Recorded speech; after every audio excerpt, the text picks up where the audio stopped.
नमस्कार। राम गुलाम राय शिक्षक प्रशिक्षण महाविद्यालय गोरखपुर के यूट्यूब ऑनलाइन चैनल में मैं धर्मेंद्र कुमार। पिछले वीडियो में हम हिंसा तथा हिंसा के प्रमुख जो प्रकार हैं उस पर चर्चा कर रहे थे। ये आपका बहुत ही महत्वपूर्ण चैप्टर है। इस चैप्टर से कई बार प्रश्न पूछ लिए जाते हैं और कई प्रश्न पूछ लिए जाते हैं, जैसे आपके हिंसा किसे कहते हैं। तो ये अतिलघुत्री प्रश्न के रूप में पुटअप कर लिया जाता है। तो इस संबंध में आप एक लाइन का क्वेश्चन होता है तो आप सीधे सीधे एक लाइन में कह सकते हैं कि जिस कार्य से दूसरों का अहित हो वो हिंसा कहलाती है। या फिर ऐसे भी कह सकते हैं कि किसी व्यक्ति के बारे में बुरा सोचना या गलत सोचना हिंसा है। तो अब ये जो है हिंसा की परिभाषा भी है और हिंसा का अर्थ भी है। तो इसके अलावा जो एक और प्रश्न बन करके आता है वो है आपका कि हिंसा के प्रमुख प्रकार बताइए। पिछले वीडियो में हमने बताया भी था कि हिंसा के 5 प्रमुख प्रकार होते हैं, जिसमें आपके सबसे पहला जो आपका है वो आपका मौखिक हिंसा, दूसरा है आपका मनोवैज्ञानिक हिंसा, थर्ड है आपका शारीरिक हिंसा, फोर्थ है आपका ढांचागत हिंसा और फिफ्थ आपका लोकप्रिय संस्कृति में अश्लीलता। ये आपके प्रमुख जो हिंसा के प्रकार हैं, ये 5 प्रकार की हिंसा होती है। इसके अलावा आपके पूछा जा सकता है कि हिंसा के प्रमुख कारण कौन से हैं। तो आज के टॉपिक में है वो हिंसा के प्रमुख कारण और इनसे बचाव या इनको रोकने के लिए क्या क्या उपाय हैं, कैसे इनको रोका जा सकता है, इस संबंध में आज के वीडियो में चर्चा करेंगे। तो इसमें सबसे पहले अगर हम बात करते हैं तो क्रोध जो है वो हिंसात्मक प्रवृत्तियों को उत्पन्न करती है। इसके बाद इससे क्या होता है कि जब हम क्रोधित होते हैं तो वो गुस्से में कभी कभी हम ऐसा कार्य कर जाते हैं जो जिससे किसी का अहित होता है, किसी का नुकसान होता है, किसी का बुरा होता है। या फिर हम क्रोध के कारण क्या सही है क्या गलत है इस बारे में हम सोच नहीं पाते हैं। उस स्थिति में हम अहिंसात्मक जो कार्य होते हैं वो हिंसात्मक जो कार्य होते हैं उसको कर जाते हैं। तो ऐसी स्थिति में भी हिंसात्मक प्रवृत्तियां उत्पन्न हो जाती हैं। इसके अलावा बात करेंगे हम लोभ की। जब हम बात करते हैं तो जैसे लोभ का तात्पर्य हो जाता है कि लालच से है। तो लालच क्या है कि कभी कभी जो हमारे पास नहीं है और हम उसको पाने की इच्छा जब हम अपने अंदर रखते हैं तो ऐसी स्थिति में हम क्या कर जाएं, कैसे कर जाएं कि उसको तो हमको पाना है, हर हालत में हमको उसको पाना है। ऐसी स्थिति में क्या होता है कि हमारे अंदर बहुत ऐसे कार्य हो जाते हैं, ऐसी प्रवृत्तियां उत्पन्न हो जाती हैं कि हमको हर हाल में उसको प्राप्त करना है। तो नीति और नैतिकता ये दोनों को हम त्याग देते हैं। क्या सही है क्या गलत है इस सारी चीज़ों को हम त्याग देते हैं और लालच के चक्कर में पड़ करके हम बहुत सारी हिंसात्मक प्रवृत्तियों को जन्म दे देते हैं। तो ये भी एक प्रमुख कारण माना जाता है। इसके अलावा जो अति संग्रह की बात कर लें कि बहुत ज़्यादा हम जब किसी चीज़ को इकट्ठा कर देते हैं तो ये भी हिंसात्मक प्रवृत्तियों को जन्म देती है। इसके बाद बात करेंगे कि स्वार्थ की।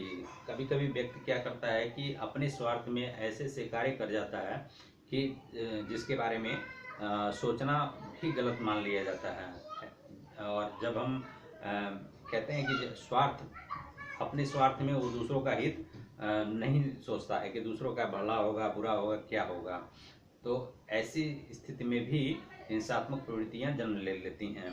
इसके बाद हम बात करेंगे कि अमीरी गरीबी की। अमीरी गरीबी भी ये भी एक प्रमुख कारण के रूप में माना जाता है। इसके बाद बात करेंगे वर्ग भेद, जाति भेद, संप्रदाय भेद, ये सभी प्रकार के जो भेदभाव हैं, ये सभी आर्थिक रूप से भेदभाव, सामाजिक रूप से भेदभाव, धार्मिक रूप से भेदभाव, ये सभी जो भेदभाव हैं ये भी एक दूसरे को जो है वो नीचा दिखाने की कोशिश करते हैं। जैसे मान लीजिए कि लिंग भेद है, तो लिंग भेद में भी क्या होता है कि ये महिला है, ये पुरुष है, ये लड़का है, ये लड़की है, इस स्थिति में भी हम भेदभाव करते हैं और एक दूसरे को नीचा दिखाने की कोशिश करते हैं। तो जबकि ऐसा नहीं है और ऐसा भी माना जाता है कि ये जो हमारा जो समाज है ये पुरुष प्रधान समाज माना जाता है, इसलिए लोग पुरुषों को ज़्यादा महत्व देते हैं और महिलाओं को कम महत्व देते हैं। लेकिन जब हम समानता की बात करते हैं तो समानता में सभी को एक समान रूप से देखा जाता है और एक समान रूप से देख करके उनको आगे बढ़ने की प्रेरणा दी जाती है। ऐसी स्थिति में अगर हम जब ये जो भेदभाव की स्थितियां हैं तो इन भेदभाव की स्थितियों में अगर विभिन्न प्रकार की जो जातिगत है, धार्मिक है, संप्रदायवाद है, लिंग भेद है, ये सब जब हम भेद करते हैं तो ये भी हिंसात्मक प्रवृत्तियों को जन्म देती हैं।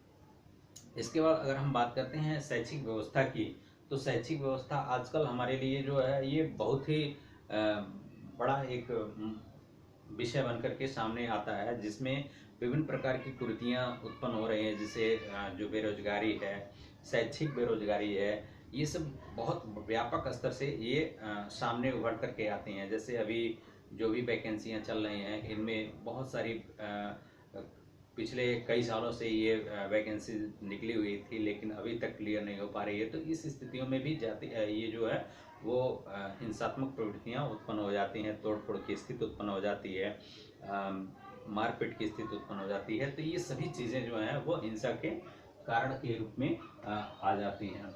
इसके बाद अगर हम बात करते हैं कि इनसे हिंसा के ये तो कारण हो गए, कारण के बाद हम इसके रोकने की बात करते हैं, रोकथाम के उपाय।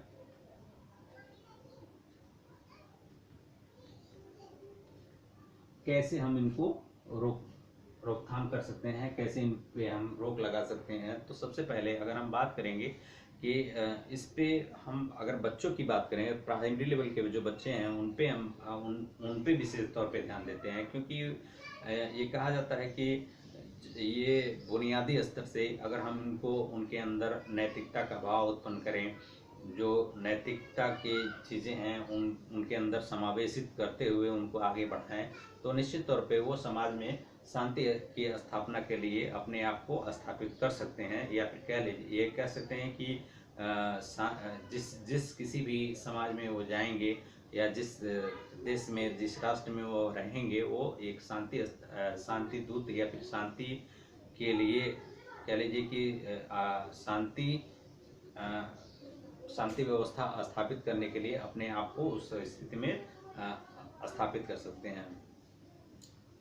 जिसके लिए हम उनको कौन कौन सी बातें बताएंगे, किस तरह की बातें बताएंगे कि वो उनके अंदर हिंसात्मक प्रवृत्तियां न उत्पन्न हो पाए और वो हिंसा जो होती है वो उसको दूर कर सकें, अपने उनके अंदर से हिंसात्मक चीज़ें दूर हो सकें। तो इसमें सबसे पहले अगर हम बात करेंगे तो कहा जाता है कि इसमें अगर हम उनको सच्ची सच्ची बातों को बताने के लिए बात करें, या कहें कि सच बात को छुपाएं नहीं बल्कि वो बता दें, सच्ची सच्ची बातें बताएं। उसके अलावा किसी जीव की हत्या ना करें, झूठ ना बोलें, धोखा ना दें, तो किसी की चुगली ना करें, किसी की बुराई ना करें, या किसी का बुरा ना चाहें, या कह लीजिए किसी की निंदा ना करें, पक्षपात न करें, भेदभाव न करें और किसी पे आरोप न लगाएं, बड़ों की बातों का जो है वो सम्मान करें। तो इस तरीके से अगर हम बच्चों के अंदर इन सब सारी चीज़ों को अगर हम बताते हैं, पिरोते हैं, ढालते हैं, तो अपने आप को वो जिस किसी भी समाज में जाएंगे वहाँ पर वो शांति की स्थापना कर सकते हैं और हिंसात्मक प्रवृत्तियाँ इनके अंदर नहीं उत्पन्न हो पाएंगी। तो अगर हम शुरुआती स्टेप से ही इनको ये सब सारे सद्गुणों का विकास उनके अंदर करेंगे तो निश्चित तौर पे वो हिंसा इससे जो है वो हिंसा पर रोक लगाई जा सकती है। इसके अलावा इसमें एक और भी प्रश्न पोटेप होता है कि जो साइबर बुलिंग क्या है। साइबर बुलिंग एक बहुत कई बार आपके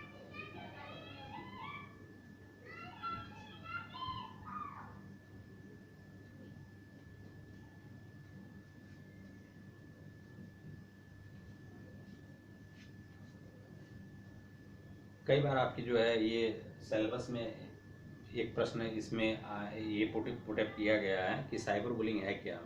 तो साइबर बुलिंग को आप ये जाने कि ये जो इंटरनेट है, इंटरनेट के माध्यम से जो बच्चों पर जो बच्चों का जो शोषण किया जाता है, या फिर कह लीजिए कि जो समाज में कई तरह के कार्य होते हैं, कुछ अच्छे कार्य होते हैं, कुछ बुरे कार्य होते हैं, और शोषण हर जगह होता है, और कहीं पे अधिक स्तर पे, कहीं पे गलत तरीके से। तो साइबर बुलिंग के तात्पर्य ये होता है कि बच्चे अपराध की स्थिति में चले जाते हैं, वो अपराधी बनने की स्थिति में जब हो जाते हैं तो ये साइबर बुलिंग कहलाता है। साइबर बुलिंग इंटरनेट के माध्यम से उनको उनका शोषण किया जाता है। उनको इसकी पहचान हम कैसे करते हैं, सबसे पहले हम ये जानेंगे।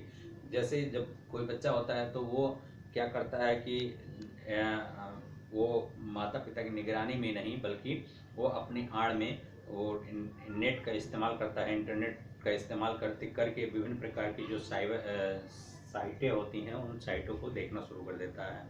उसके अलावा और कभी कभी ऐसी स्थिति आती है कि वो जब गार्जियन आते हैं तो वो जल्दी उन साइटों को बंद करता है और किसी दूसरे साइट पे चला जाता है, घबरा जाता है। ये सब बहुत सारी इस जो लक्षण हैं, इन लक्षणों से, और कभी कभी जैसे इनके मार्क्स कम आना, इनके चेहरे पे पसीना आना, हड़बड़ाहट की स्थितियाँ उत्पन्न हो जाना, ये सभी इसके प्रमुख लक्षण माने जाते हैं, जिसके आधार पर हम कह सकते हैं कि ये बच्चा जो है अपराध की स्थिति में जा रहा है, या फिर कह लीजिए कि अपराध करने की स्थिति में वो क्रमशः आगे बढ़ रहा है। तो ये आपका जो है वो साइबर बुलिंग कहलाता है। ये कई बार प्रश्न पूछा है कि साइबर बुलिंग है क्या, तो उसके अंतर्गत आप ये कह सकते हैं। इसके निवारण की बात जब हम करते हैं तो ये कहा जाता है कि जब भी हम बच्चों को नेट का इस्तेमाल करने के लिए बोलें तो उन पे जो है विभिन्न प्रकार की जो साइटें होती हैं उन पे नियंत्रण करने के बारे में अपने साथ में रहें।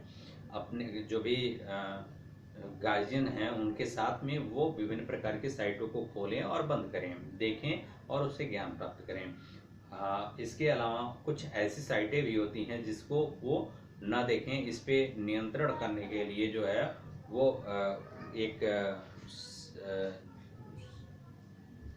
फिल्टर होता है, तो उसको लगा दें तो ताकि वो साइट वो बच्चे न देख पाएँ। तो इस तरीके से करते आ रहे हैं, तो इस तरीके से करते हुए आप उस चीज़ को नियंत्रण कर सकते हैं। आज के वीडियो में इतना ही। जो फिर आगे वीडियो बनाएंगे उसमें